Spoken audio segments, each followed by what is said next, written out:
Hello మామ, welcome back to my channel.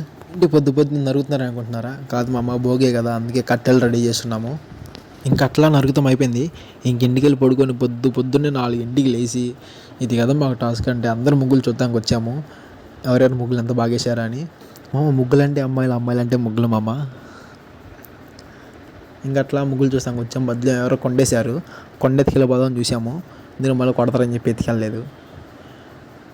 ఇంకట్లా మెల్లగా నడుచుకుంటూ మా గుడిగాడికి వచ్చేసాము. ఇంకట్లా మెల్లగా మా కన్నయ్యని నిద్ర లేపేసి మా కన్నయ్యకి గుడ్ మార్నింగ్ చెప్పి ఇంకా మేము భోగి మంట అయితే మొదలెట్టాము. ఎన్నిసార్లు వేసినా పడిపోతుంది. ఇప్పటికి 4 సార్లు వేసాము, అయినా పడిపోయింది. సరే గట్టిగా అట్లనే వేద్దామని చెప్పి ఈసారి గట్టిగా ట్రై చేసినాము. గట్టిగా మొత్తంగా అయితే నుంచింది ఈసారి. ఈ భోగి మంట వేస్తున్నప్పుడైతే మాకు పాట గుర్తొచ్చింది మామ. పెడతాను చూడండి ఒకసారి ఆ పాట కూడా. అంతా అయిపోయిన తర్వాత ఇప్పుడు మాకు పెద్ద టాస్క్ అంటే ఒక మంట అయితే ముట్టియాలి.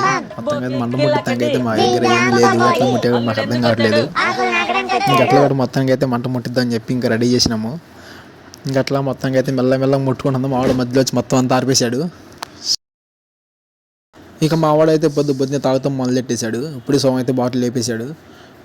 ఇంకట్లా మెల్ల తర్వాత పక్కకి వెళ్ళిపోతున్నాడు మేము తిడుతున్నాం అని చెప్పి. ఇప్పుడు కదా మాకు ఒక ఐడియా గుర్తొచ్చింది మామ. నాకు ఈ మేకలు చూస్తుంటే ఒక మేకని తీసుకెళ్ళి మంటలు నరికేసేద్దాం అనిపించింది. అందుకే మళ్ళీ ఆయన చేతిలో గొడ్లు ఉంది అలా ఇష్యూ అవుతుందని చెప్పి ఆపేసాం. ఇంకట్లా మెల్లగా మా కన్నయ్యది అయితే మొత్తానికి అయితే మంట ముట్టుకుంది మామ. మొత్తంగా అయితే మంట ముట్టుకుంది అనుకునేపాటికి మొత్తం అంతా పడిపోయింది. మా ప్లాన్ మొత్తం ఫెయిల్ అయింది మామ. మా వాళ్ళందరూ మొత్తం బాధపడుతున్నారు మంట పడిపోయిందని చెప్పి. సరే ఇంకట్లా కానీ అని చెప్పేసి మెల్లకుండా ఊరుకున్నాము. సంక్రాంతి అంటేనే మనకు గుర్తొచ్చేది అయితే హరిదాస్ మామ. డైలీ వస్తాడు హరిదాస్ అయితే.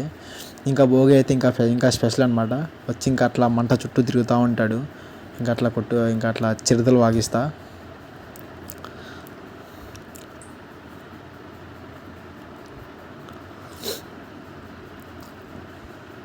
మా వాళ్ళందరూ అయితే చాలా బాధపడుతున్నారు మా అమ్మ. భోగి మంట అప్పుడే అయిపోయిందని చెప్పి, టైం అయిపోయిందని చెప్పి. అప్పటికే టైము 6 అయింది.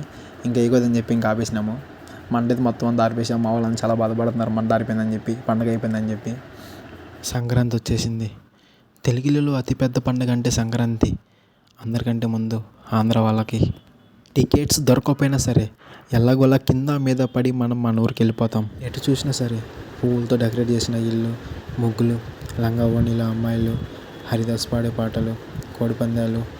సంక్రాంతి పండుగ అంటే మాటల్లో చెప్పలేని ఆనందం.